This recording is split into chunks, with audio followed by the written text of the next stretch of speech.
We have teams like the Utah Jazz who are Jaren Jackson's been shut up for the entirety of the season due to a surgery, which is valid. That's a valid reason. But even before they got Jaren Jackson, they were pulling Lauri Markkanen out of games. He just wasn't playing. He was fine. He was just, taking some time off to go see the family. Keontae George, when he started to heat up, they started to pull him back a little bit. They wouldn't play fourth quarters. You then have the Sacramento Kings, who also, while not only do they just suck, they were pulling, Russ, DeMar, Sabonis out in the fourth quarters, and now I think Zach LaVine and Sabonis are shut out for the entire season. Kings fans deserve better. They really do. And the I Kings get it. Fans have Here's the thing. I get the reason for it. Of course, if you shut two of these guys down for the rest of the season, the team sucks. The team gets a good draft pick. This is exactly what we're talking about, tanking. The team sucked with them on the court. This is one of the worst teams in the league with Sabonis and with Zach LaVine on the court. That's why, I'm not. It's weird. There's a fine line here because there's ethical tanking and there's unethical tanking. I've seen people say that the Pacers are unethically tanking. I don't think that's true. I think the Pacers really do suck without Tyrese and Miles Turner. Now, obviously, they're not playing Zubac right now, but it's not like Rick Carlisle's not playing. Pascal is playing 30 minutes a game. If you wanted to lose, you just don't play Pascal. Yeah. They've now lost Benedict Mathurin. They also had the issue of they were completely unhealthy at the beginning of the season. They were missing, Benedict Mathurin was missing some time, Nembhard was missing some time. And even when they're healthy, they're just not playing well. They're getting some good wins. I was looking at their game log. The Pacers have some pretty significant wins. I mean, they beat the Nets on February 11th. They beat the Knicks by 3. They beat the Hawks. Oh, they're gonna beat the Knicks no matter what. They're gonna beat. It don't matter who is on the Pacers. They're gonna beat the Knicks. That's true. They beat the Bulls. Obviously, they beat the Thunder by 3. With no Shea. Pacers aren't unethically tanking, in my opinion. I think they are. Rick Carlisle's definitely not gonna tank. Pascal Siakam not gonna tank. Pacers also have spent their entire lifetime being one of those teams that's always middle of the pack. They've always tried. It's just kind of in their DNA to try, no matter what. Tanking has become a big problem. Whether teams are pulling their players out or they just aren't going into an offseason, kind of like the Wizards, and picking up players that are worth a crap. I mean, the Wizards haven't been picking up anybody. They've just been kind of taking on bad contracts, and now they picked up Trae Young and AD, who aren't going to play for the rest of this season. Let's not say this is that Lauri Markkanen situation where they were playing entirely, pretty much the entire game, and they were on a minutes restriction and pulled them in the fourth quarter and then let whoever come back and win the game.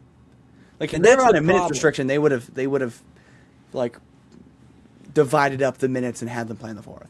This is different. That in its way is the problem. So Adam Silver and a bunch of managers, so a bunch of the GMs or the whatever they're called now. I think they're called the governors of the president of basketball operations, or the G. No, it was GMs. It was GMs specifically. So Adam Silver pretty much told all of the GMs. They came in, they did a meeting, and they came up with some ideas on ways to stop tanking. And I'm just going to pitch these to you. I'm going to give these ideas to you. We're going to kind of go bounce off each other and say, is it good?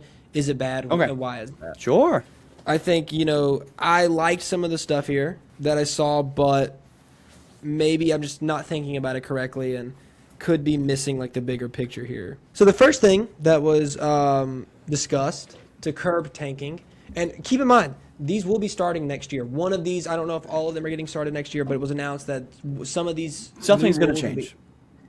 Some of these new rules will be implemented into next season. First round picks can be protected only top 4 or top 14 plus. Absolutely. No top 8 protections. Absolutely. Because this is exactly what's happening with the Jazz right now. The most clear tanking, unethical tanking that we've seen, with what we were just talking about just a couple minutes ago, with Lauri Markkanen and Jaren Jackson Jr. and whatnot, right? What's happening with them is they have a top 8 protected pick that if they are the 9th pick or above, it goes to the Oklahoma City Thunder. and they're actively trying to get that top 8th pick. Smart move, right? I mean, do you blame them? Do you blame them for doing that? Of course not. I mean, that's if I was a GM, that's exactly what I would be doing. I'm going by the rules. We said that they should have done this earlier. Oh, this we talked about them trading Lowry Mark, and now what they're doing is they're just stockpiling Jaren Jackson, Lowry Mark, and Keontae George, and whatever pick they get. Yeah, basically. Which is the problem. Now, it makes sense if it's 14 you can do top 14 or you can do a top 4, because top 4 is where if, let's say, you're the 7th pick, or you have the 7th best odds to get the first overall pick, you can jump up into that top 4. It wasn't like that before. Before, it was jumping up into the top 3 when the worst team had a 25% chance. Now it's an equal 3 at 14%, and then the next team is 12.5. But that top 4, anyone can jump into that top 4 now. So the top 4 makes sense, and of course the top 14 makes sense because of the lottery. So yes, absolutely. I think that plus maybe some other things should be a part of it. I saw somebody say something that just don't do protections at all. I think that's a little unprotected pick every time. That's a little extreme.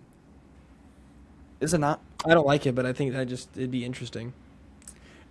I mean, you would still do the swaps. You don't want to get rid of the swaps. The next thing, and okay, this is the one that I am like, I've seen a lot of people say negative things about him, and maybe you can like kind of guide me here, because I can understand it, but like I also could see it be beneficial, and that is the lottery odds freezing at the trade deadline.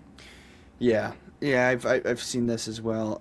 Because yes, that allows like tanking. So like theoretically, after now, like from here on out, whatever you do does not affect your lottery odds. Yes, but there's a problem. The problem is the tanking will just happen like early in the season. I mean, that's the thing. I don't think you're ever going to be able to eliminate tanking. That's the thing, though. Like even if you protect your top 4, that just means if your top 4 protected, you're just going to tank even harder. There is a couple ways you can do it, and maybe I'll share it after we go through all these. But I have a couple talking points that I think would at least get rid of the obvious tanking. The next one is no longer allowing a team to pick top 4 in consecutive years or after consecutive bottom 3 finishes. I don't mind it. That's something that I've kind of thought about myself as well, because it's like you can't consistently be bad. That gives you incentive to be at least purgatory, because you get a pick. Otherwise, you won't get the pick. Like the only reason the Pistons are at where they're at now is because of the fact that they had like 3 or 4 years straight of like being top 4 or top 5 roughly.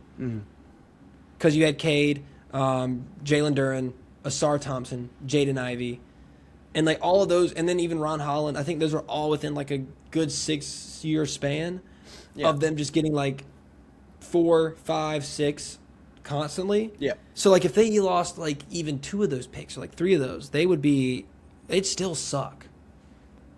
And it wasn't like they were purposely tanking. The Detroit Pistons were just terrible. Sorry, it was the 3 years in a row where the Pistons had Cade at 1, or 4 years in a row, Cade at 1, Jaden Ivey at 5, Asar Thompson at 5, Ron Holland at 5. That's what it was. But they were one of the worst teams in the league. And they were terrible. Like that was a year where they could have, if the lottery was just cut, the Pistons would have Cade and Wemby. Yeah, but they with these rules, they still would have had all their picks because they're outside of the top 4. So I guess there's that. That doesn't really affect it in any Fair. So I guess that rule just wouldn't make any sense then. It would basically just allow you, like, you can get the first pick 1 year, and then after that, most you can get is 5. I don't know. There's too many like loopholes, too many logistics that would have to be like kind of worked through with that. Because if you were going to do that, I feel like you would have to just cut the lottery in general. Be like, okay, you're the worst team in the league this year. Now you have to step it up. But if you don't get rid of the lottery, there's no point of adding that in. The last 2 I'm not going to bring up at all because I hate them. I hate the lottery extended to include all play-in teams. I hate that. I personally hate that one. I think that one sucks. So like you can even make the play-in and still be in the lottery, which I think is which you kind of are. It doesn't matter. The teams in the play-in don't need a chance to jump up. Well, they're already in the play-in. The teams in the play-in are in the lottery. It's just if you don't make the playoffs. Yeah, that's what I'm saying. Like all 4 of those teams do not need to be in it.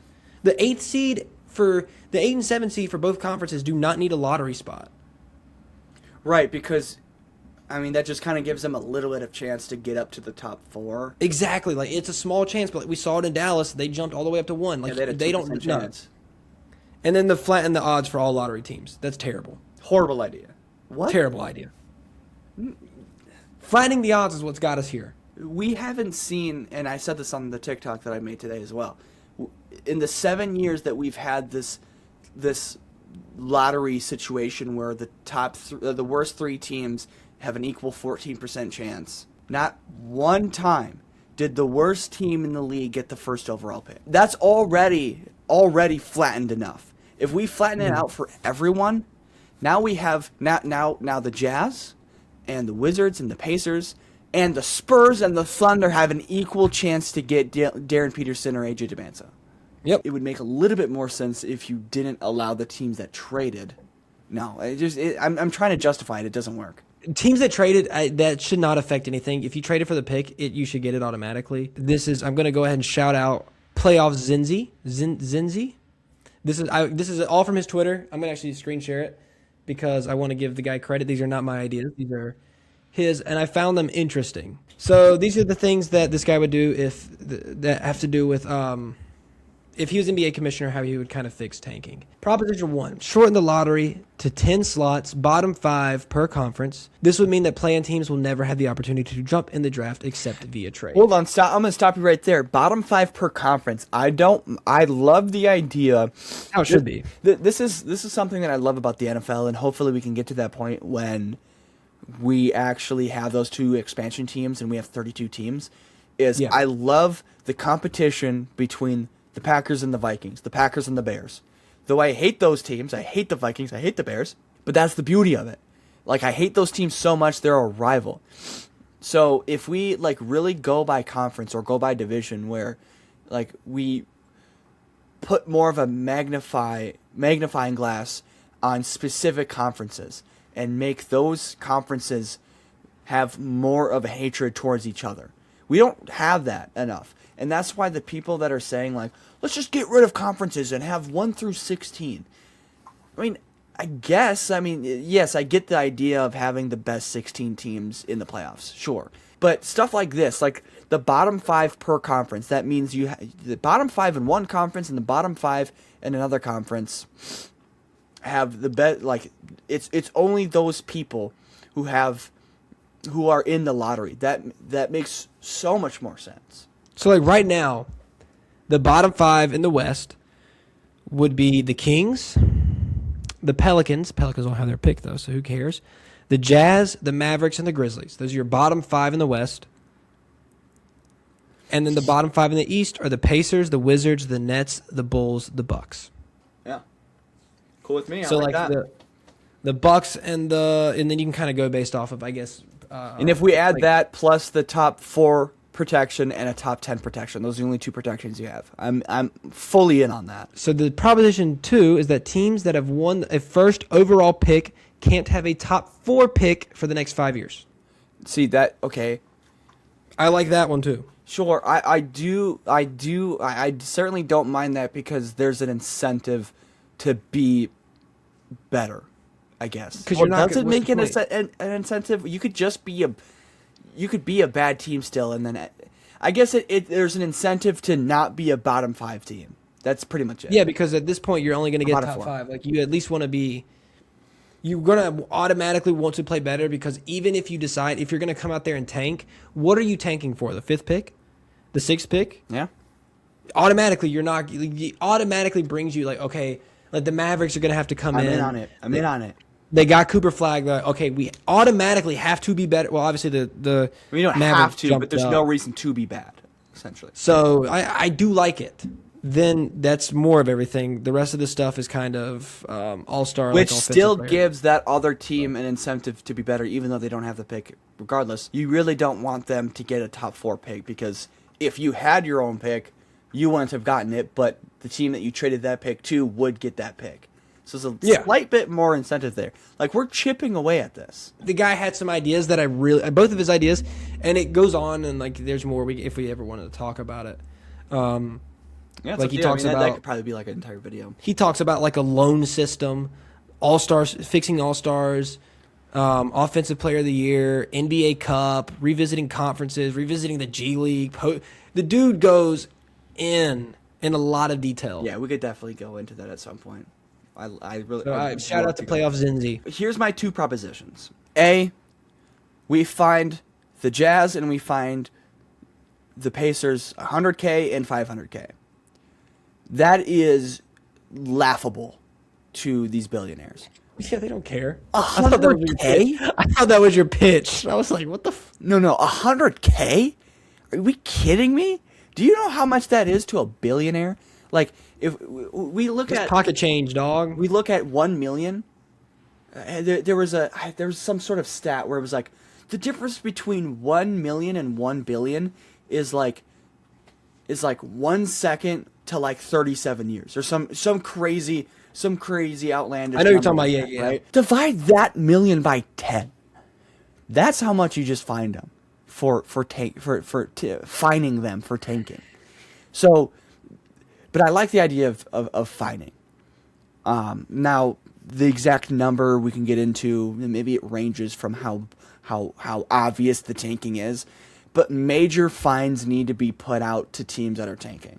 That's number one. Number two, we've seen this before, right? We've seen teams get their second round pick taken away from them. We've seen it with tampering, right? When there was teams that was tampering, trying to get a specific player on their specific team. I don't remember what team. I don't remember what players. The NBA took away their draft picks. We've seen in the last 5-10 years that a lot of these drafts only have 58 picks in those drafts. Why is that? Yeah. Is because there's 2 or 1 or however many teams got their pick taken away. Are you saying? And it was their second. It was their second round pick. And that's exactly right. I'm saying if it is really obvious, if it gets to a point where it's really bad, So like Utah. you take away their pick. So like in this sense, you would remove all their protections from their pick that they traded to OKC. Because OKC shouldn't lose out on that pick. Because if they're a bottom 8 team, the pick goes away because their pick got protected. If they're a bottom 8 team, so no, the Oklahoma City Thunder would not get that pick. I don't want to give them that pick anyway. I mean, yeah, but I'm just. But you take away the pick. Now, is it like for the Jazz specifically? That was a very obvious tanking job. Like a lot of people in my comment section was trying to defend it. There's nothing about that. Even if he was injured, even if he was on a minutes restriction, you don't play all of his minutes in the first 3 quarters if he's on a minutes restriction. That's just not how it works. That's just idiotic. Like you're not a professional coach if you do that. You did it for one reason and one reason only. You wanted to lose the game. There's no running from that. That's just what happened. Yeah, it's when so if it's that bad, which it really was that bad. So maybe that's something. It has to happen on like multiple occasions. I don't know how like the logistics would work with this, but if it's really that bad, well, and you would give them a very good incentive to not do that if they didn't even get their pick in the first place. I think the biggest thing there comes to like deciding what. Sure, there's a lot of logistics to get through, and there's plenty of very intelligent people who work for the NBA. That's not something I'm worried about. We could figure out we could figure out the gray area on that. I'm not too worried about that. But the main point is, you take away the incentive to tank when you don't even get the pick in the first place. Okay, when you're doing the fines, that is something that really only affects ownership. That only if you take away the draft pick, not only does that, yes, that affects ownership, that affects the fans. Because at this point, what the fuck am I watching for? That's true. I mean, if we suck and now we're not getting a pick because this team sucks, and yeah, they didn't play Lowry in the fourth quarter, what the fuck do I have to watch for at this point? Because now we're not getting anything out of this. And then they would take a hard look at the owner, and they would take a hard look at everyone in that front office.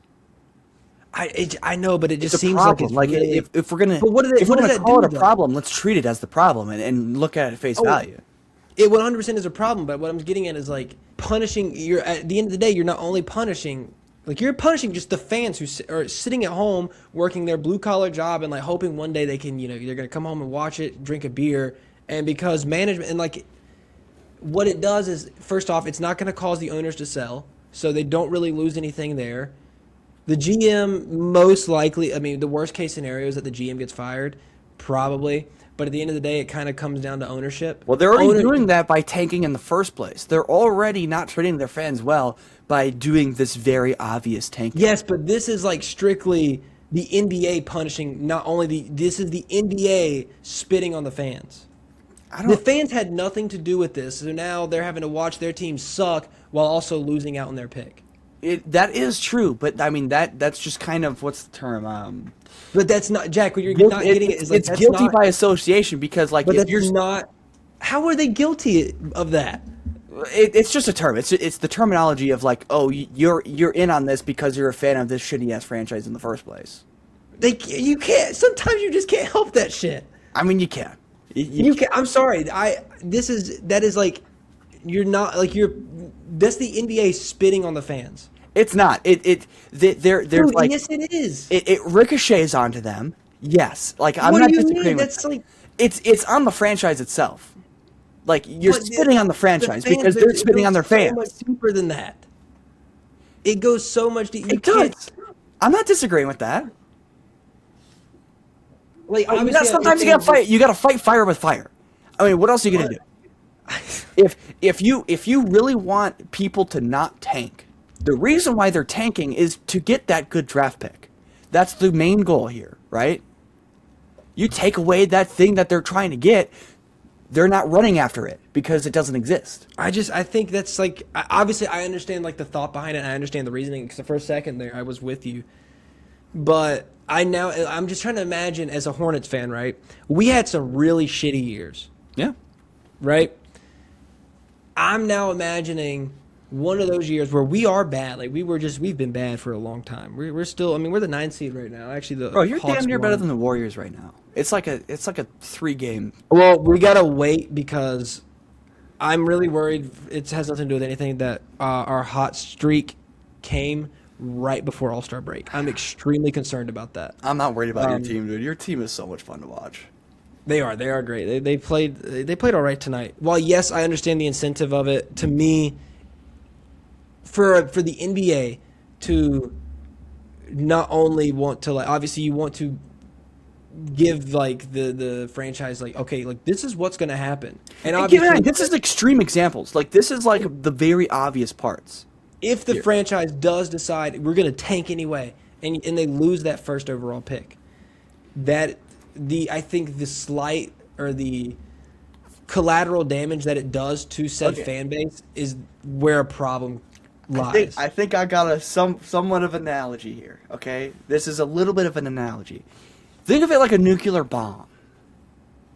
Okay, plenty of countries in the world have nuclear bombs, which in the last however many years has deterred World War III.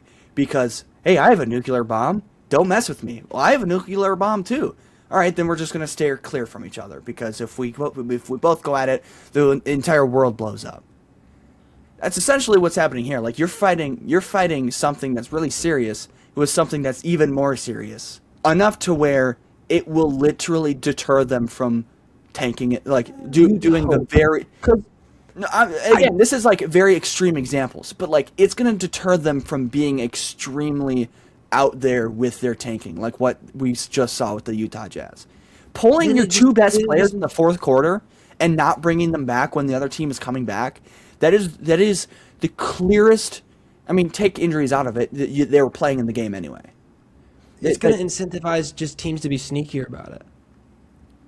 That's better than being obvious. I mean, if it's going to incentivize that, then the rule wouldn't even go into play anyway. So there's no issue there. What do you mean? Because the problem here is tanking. It's not the obvious tanking; it's tanking in general. Yes, but I'm talking about the extreme examples here. Obviously I know you said like you can't figure out the logistics to it, but like, it just comes down to like legitimately, what are we going to consider? Okay, you're tanking. Give us your pick. Yeah, I mean, but that's a type of conversation that would be dealt with 10 to 20 individuals that are 10 to 20 times smarter than I am. It's fucking tough, man. But there is something in there where you'll find where the gray area ends and the black begins. Because okay, I'm sitting here and I'm thinking because we're talking strictly about the way the Utah's doing this shit. Let's talk Utah. Because what's happening with Utah? If that happened, at least on multiple occasions, they are not getting that first round pick. And that's fine. Like that's very obvious. We're talking about the black part, like the part or the white part, whatever it is, of like there's a gray area here that we need to break. The gray area is the biggest issue. Is I guess because like do the Kings lose their first round pick because they suck, but they're also pulling like DeMar and Sabonis out? Isn't Sabonis having season-ending injury? Like yes, him and Zach LaVine are surgery. Yeah, but like even before that, they were still doing it. Okay, well, yeah, give me some examples then, because I could probably give you some sort of answer there. Like the Kings, they're going to keep their first round pick because he's having a season-ending surgery. But I get okay. Let me get this. At what point is the decision made to pull the pick? Because at one point the Kings were doing that. If that's the case. So now the Kings are going to lose their first round pick, but they wouldn't because they wouldn't be tanking. Like the whole point is deter. At least with this specific thing, we'll have other rules to get rid of the discrete tanking, or whatever that is. I mean, I think I need a little bit more information on what discrete tanking is. But like, if we're gonna we have obvious tanking happening. Like let's kill the biggest fire first here, and the biggest fire is the Jazz with their obvious tanking. That would literally deter them from doing it because they wouldn't have the thing that they're trying to chase. Okay, what about and this is another good example. This is another example. I'm just trying to throw out examples here. Sure. So we can kind of get a guideline. The Wizards, who also while suck, they are very bad. They have also been pulling players in the fourth quarter. But they're also down by like 20 by the time it happens. Yeah, that's way different because you're down 20. That's garbage time. I mean, find me a gray area, and let's talk about it. Because I don't think there is. I don't think the gray area is as large as you think it is. I think it is. I just think that in the sense of, okay, this year I think has become very blatant because of the situation that the draft is in. You've got three top guys that are like... that's the crazy part is because none of these decisions is going to go into effect this season. But for the next 2 seasons after this, no one's going to really be tanking that hard because we don't have 3 generational, maybe even 4 generational talents. I don't know anything about the next couple of drafts, so I can't tell you. From what I know, it's nowhere near what we've had this season. It's not even just a gray area, but like, okay, a team that I'll use this like one of the best examples I can think of because this is what the Wizards have been doing. The Wizards, instead of, I guess like pulling their guys out in the fourth quarter or whatever, not counting. This is more for the last few years, not really counting like what's the word? Like the recent trades, the new recent acquisitions. The Wizards were blatantly tanking by going into off seasons, drafting, and not bringing in anyone worth value. So like they were making sure that they were giving complete scrubs minutes to help them in the sense of losing. Yeah, I'm talking that's not enough. That's not enough juice for me to take. Like taking someone's pick is very, very extreme levels here. Yeah, but I guess what I'm getting at is like that is a very blatant way to tank. But also, who wants to go to Washington? No, like I'm sure they tried to sign some people and no one wanted to. I don't think they were trying to sign anybody. Well, they weren't trying to sign anyone because they knew no one would want to go to Washington. I mean, there's plenty of teams who can't get free agents. But pulling 2 of your best players and not bringing them back when a team is coming back in the fourth quarter, that is where what you were saying, the blue collar guy that found that there's $30 tickets. Let's bring me and my family to go watch the Utah Jazz because we love the Utah Jazz. And they blatantly spit in your face because they wanted I agree with you there, game. Yes. You just wasted your money. Oh, 100%. Sometimes you gotta fight fire with fire. Sometimes you gotta do it. And again, these are very extreme, like we're not just gonna go willy-nilly, I'm taking your pick, I'm taking your pick. We fight the biggest fire first, and then this wouldn't be the only thing that we would do, right? We would get into the logistics of the other things, like getting rid of the protections and doing all the like more minor things as well. Like, this isn't like the end all be all. This is the thing that's going to end tanking completely. But that is one great step in the right direction of getting rid of this stupid ass thing that the Jazz did and Will Hardy did.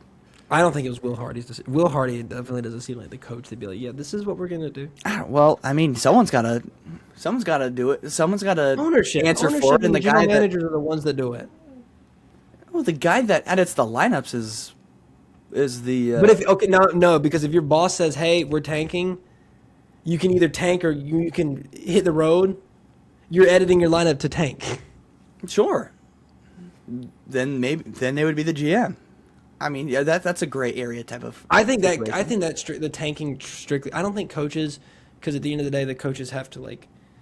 Who was the coach in the NFL that was asked to tank and then he said no and then they fired him?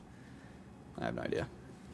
There's a coach in the NFL. I don't think coaches purposely are like, yeah, let's lose. I want to lose. Well, especially coaches specifically because they have incentives that they have to get adhere to.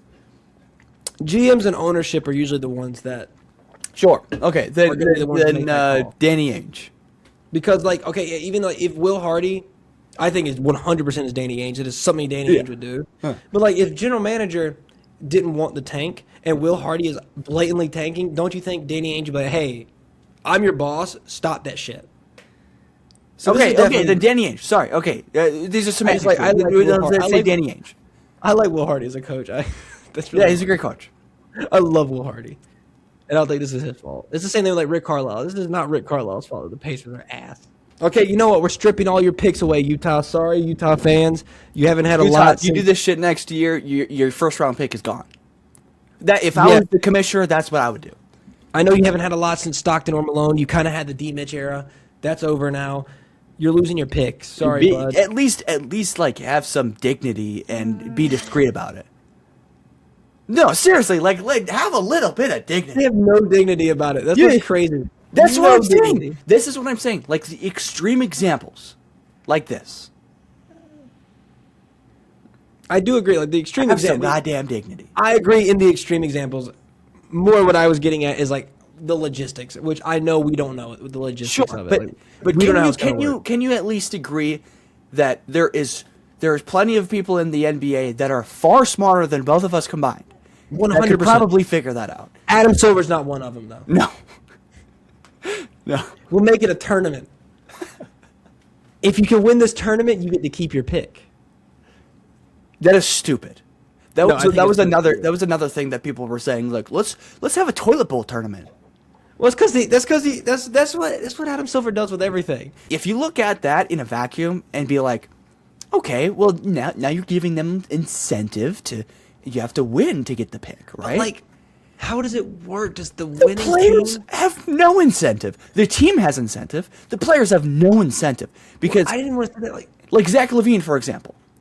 If let's say he was playing in that toilet bowl tournament, right? Let me go win this tournament so the Sacramento Kings can go draft my replacement and go draft pretty much Kobe, who doesn't like to play basketball. If Kobe didn't like to play basketball, we're gonna go draft that guy.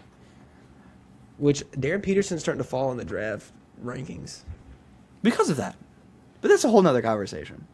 Yeah. AJ Debance is now starting to take number one, which I'm all for. I love AJ Debance. I love all three of the top three guys. The top four guys can be first overall picks in most drafts.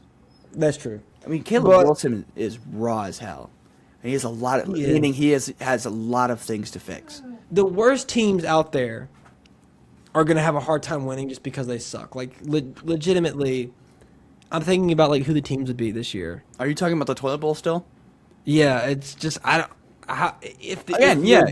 you're the worst team, if you lose in the toilet bowl, that means you suck. That means you probably need that first round pick. You're not getting it because you can't win. But who did I make that video about? David Aldridge. Yeah, DA. He was calling it government welfare. It is. That's the point. We want all 30 teams. The goal, if you're the NBA, objectively, is to have every single team 41-41. We have 30 teams trying to fight for the championship. Is that not the goal? Objectively speaking. Goal. That is what the goal. Objectively Right? speaking, that is the goal. So that quote unquote government assistance or government welfare is there for a reason. You'd have Because the we same want everyone to be top competitive. 15 teams every year if the draft didn't exist the way it does, or if the draft lottery didn't happen the way it does. The same thing, because if damn Thunder are going to get AJ DeBanza, and then the Nuggets are going to get Darren Peterson, and then the fucking Pistons are going to get Cam Boozer. And there was actually multiple people in my comment section kind of hyping that thing up because it's like, well, they wouldn't be able to pay him anyway. Brother, they're on a rookie contract for 4 seasons. After 3 seasons, you know how valuable AJ DeBanza will be? Then also, what's the point? If they can't afford him, what's the point? Well, the point is that you can trade him and get a lot of value out of it. Not even that, but like obviously, if I have, I'm gonna say the Pistons here, for example, 3 years down the line, and they're trying to decide now, as of right now, they would be trying to decide on like Shea, Jalen Duren, Asar Thompson, on who to pay, right? But if in this hypothetical world where DA was like, okay, we're just gonna give the Pistons the first overall pick, well now they've got Darren Peterson. So, like, even though now, instead of having it be... What a beautiful problem to have, isn't it? What a beautiful problem to have. It's a wonderful problem. Yeah. But now, like, what the fuck does that do? That just makes them better. And now they're not going to pay Asar Thompson. Instead, they're going to pay AJ DeBanza. Yes. Absolutely. So it doesn't even work in that case. Or like, they can't. Or you're Stan Preston, you just keep drafting great players, and you can get rid of them and trade them for more draft picks because your other people on rookie contracts are doing well. Yeah, let's not give the better teams more assets to flip. Yeah, this government welfare topic is one of the point of the draft. Every team does it. Every sport does it for a reason, David Aldridge.